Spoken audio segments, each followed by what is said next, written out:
M. Fletcher Brown with another artist video blog at kicks96country.com. Our guest today for his very first time at Kicks 96, visiting us here in Kicks Country, music and television star Jet Jurgensmeyer. How are you, Jet? I'm good. Thank you so much for having me. All right, so when I first got the information on you, I mean, I'm reading it's like you've got this new single, Falling 2. We're going to talk about your foray into music, specifically country music.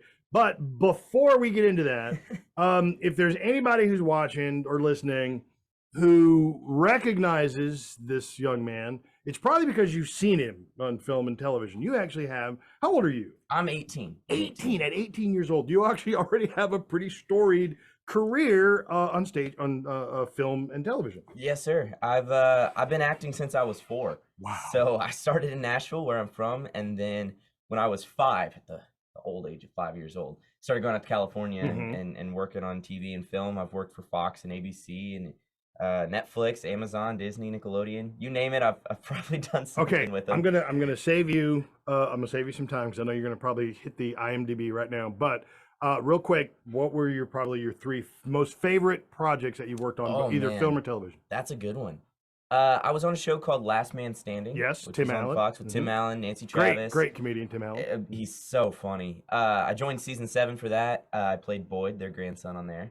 I was in a movie called Adventures in Babysitting for Disney. It was the kind of historic for Disney. It was the 100th Disney Channel original movie, and so that was pretty cool. I did that when I was 10.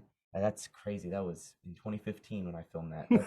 It was ages ago. It was just so long ago. It does feel like you were ages ago. so old. I know. All right, what's your third favorite? Your third most favorite? Third, I don't know, man. I was on Hot in Cleveland with Betty White. Oh, yes. Yes, she was a hoot. Actually, she was one of the first people. I was 5, maybe 6 when I did that. She was one of the first people that truly treated me like a professional on a set, because I was very young, and so she treated me like a professional. I was on American Sniper, so I got to work with Clint Eastwood and Bradley Cooper on the same day, and I love that movie. It's such a good. I've watched it like 5 times, and I'm in it. And it was the smallest role I think I've ever done. It was a 1-day shoot. I was the kid that got attacked by the dog at the birthday party. Oh, that was me. And fun fact, the dog actually bit me. Side note. The dangers of acting. It's so crazy. It's just insane. It's super dangerous, man. But that was pretty cool. I got to play cornhole with Bradley Cooper in between takes. I didn't realize it was Bradley Cooper until my mother was like, "You realize who you were playing that with?" He put on like 45 pounds of just muscle and weight, and had a beard. I didn't recognize him. I had just watched like the Hangover movies. Like that's Bradley Cooper. And then you see him in that movie, and he looks like Chris Kyle. Yeah, because he really is an actor. He's a great actor. He's a great actor. And so that was really cool, getting direction from Clint Eastwood. That man terrified me like you could not believe. I believe it. His voice, I asked him for like some direction on something, and he goes, "Just do whatever feels natural." I was like, "Oh my God, Clint Eastwood just And I mean, it's Clint Eastwood. I mean, that at the end of that day, I said to my parents, I was like, "Man, you wouldn't know how old he is if it wasn't for his voice." Yeah. And they were like, "Jet, that's how he's always talked." Oh yeah. And you go back and watch him. The man's 38, and he's just talking like this. And I'm like, that man sounds like he is just a legend based off his voice. And it just encapsulates. And when you consider the impact he's having from my generation, I mean, I'm significantly older than you, and he was. I don't know about significantly. No, I don't think you're significantly. But he was an icon for me, Absolutely. even at the age of 10. It's amazing the stuff that he's done, and it's. I don't think I will ever have an IMDb sheet as long as his, but I definitely hope to come close, because that man works on, I don't know how many projects that man works on a year, but he's how old is he now? And he's still working on his films. 80s, and he's in his 80s, and the man is just chugging along. The only other person I've seen that has that kind of work ethic is my 86-year-old grandfather, and he goes to work every single day. He works. He's retired, but he works for himself. He works. And he goes to work every single day and just stays busy. And I'm like, there's two people in the world that I know like that. My grandfather and Clint Eastwood. That's a pretty good list. Okay, so now you've got a pretty good idea of who Jet Jurgensmeyer is, even if maybe you haven't heard his name yet. All right, you know that you've probably seen him. We all watch, like Last Man Standing or American Sniper, things like that. Now hot in Cleveland. Go back and watch that, and you'll probably catch him. There you go. But we're here today to talk about Jet's evolving career, which you're at the very least a double threat. You're an actor, and now you've turned musician, which is not uncommon. It's not unheard of. Keanu Reeves has a band, Absolutely. And, how many other actors do we know? Not many people know that. That's amazing. Keanu Reeves has a band. And it's a good band. Yes. A really good band. Yeah. Yeah. It's amazing. Music has kind of always been involved in my life. I always make the joke, when you're from Nashville, you're going to be involved in entertainment in some way, shape, or form. And I honestly, music kind of came first for me because I started getting on stage when I was 3. My parents owned a bar in Nashville called the Nashville Palace, and I grew up on stage. The first 8 years of my life were spent in that bar on stage learning about entertainment. Got my first ever standing ovation. I'll never forget. Guy stood up with his lighter as I'm singing Jesus Loves Me on stage. I'm like 6 years old, and I was like, oh my gosh, I must be killing it up here. I will never forget that. And if this guy sees this, please awesome. Reach out to me, because my ego, my 6-year-old ego, boosted so high when that happened. I will never, ever forget that. It's a call to lighter guy. Exactly. I was like, man, Jesus is the way if I get these standing ovations all the time. And now I realize my faith is much more important than just standing ovations, but still, it still feels good. It still feels good. You're right. And so music was a big part of my life. And when I was 10, my parents, bought me a Taylor guitar, and I just started playing. I learned like 2 songs. I learned Wagon Wheel, which everybody knows. Okay, everybody knows. And I learned You Are My Sunshine, because that's what my mom always used to sing to me. Used to sing to me. Well, you're from Nashville, so you sang. I'm from the South. We don't talk too well. So I learned those 2 songs. And after I learned that, I started playing gigs and kind of fell in love with that side of entertainment. And here we are. Yeah. 8 years later. 8 years later. Just going strong. Well, and I'm here with you. Okay, so are you songwriting? I mean, Falling 2 is this one that you wrote? I am. So I released an album back in 2018, and I'd only been getting into songwriting for maybe a year, maybe 2. And so I only wrote one of those songs. And then after that, I set a goal, and I said, from here on out, I'm going to write all my stuff. And that's exactly what I've done. I'm a songwriter pretty much full time. In between gigs, I'm writing songs, or in between traveling around to these radio stations.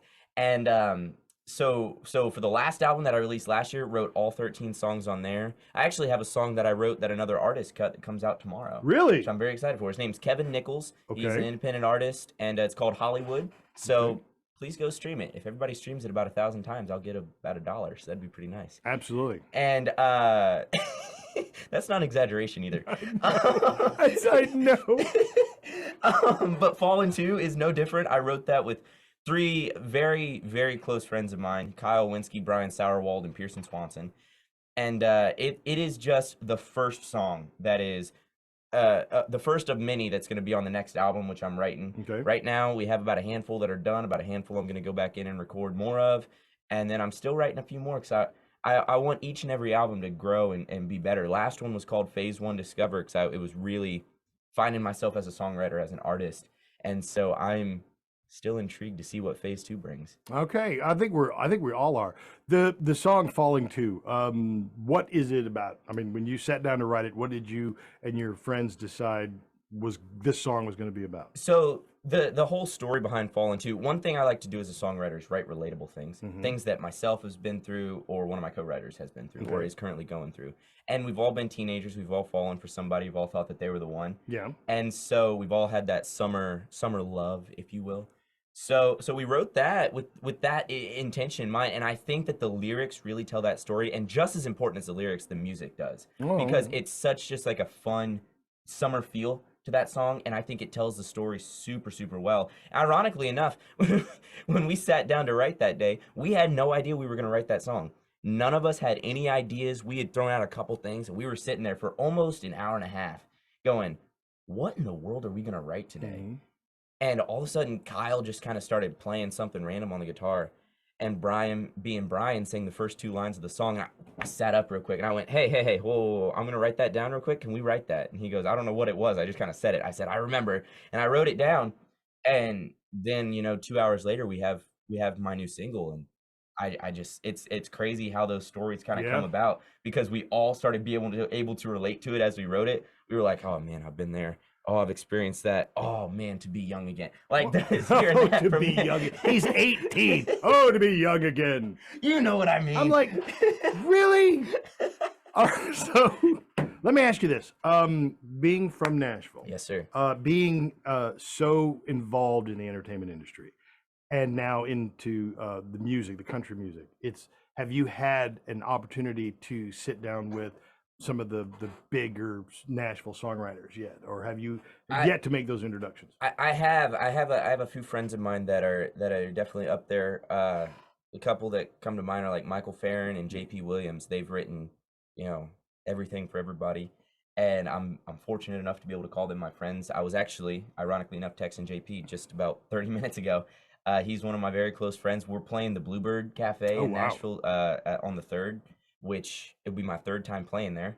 And that is just, playing at a place like that, it is surreal, shocking, something I didn't think I would get there anyways, but being there at 18 is just very surprising. Yeah. And surreal. And I'm very, very fortunate to be there. So it's people like JP and my friend David Seeger, Jeremy Busey, who's playing in the round with us. It's people like them that kind of give someone like me a shot.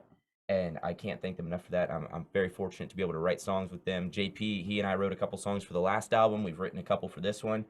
And it's people like them that make me believe in myself, because I like to think that I'm a humble person, and I don't try to boast about anything. So having somebody like them put time into me is very, very good to feel, and I just feel very blessed. Absolutely. And it sounds like you've got obviously you've got a good solid foundation. Your parents are behind you 100%. Yes, sir. You've got a great start already in the entertainment industry, and it looks like now you're about to conquer music. So best of luck to you. Thank you so much. Anybody out there who is suddenly a huge Jet Jurgensmeyer fan, where do they go and find you on the internet? All of my social media, my website, all my music. It's out there anywhere you can buy or listen to music. All the social media platforms, jetjurgensmeyer.com.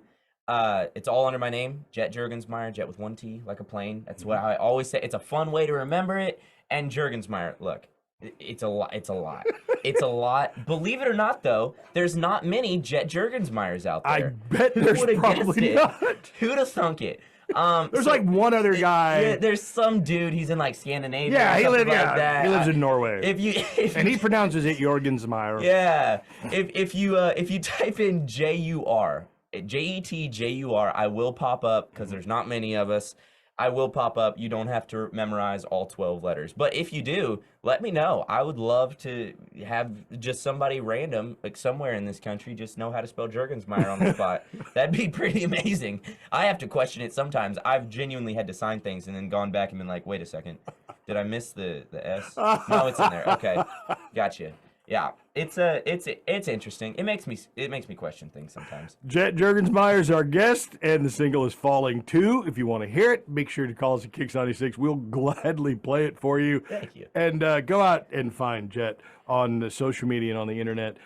Find his music. Look him up in the many movies and TV shows that he's been a part of. Jet, thanks for visiting us, man. Thank you so much for having me. And come back and see us, okay? I'll do it. Don't threaten me. Look for a live performance from Jet elsewhere here on our YouTube channel. Because we'll see you next time on the Mark got Video Blog. me tangled up and tongue-tied, baby. You got your hand in mine, making me go crazy. I'm not ready to say it, maybe you don't feel the same, but if you do, then tell me you're falling too.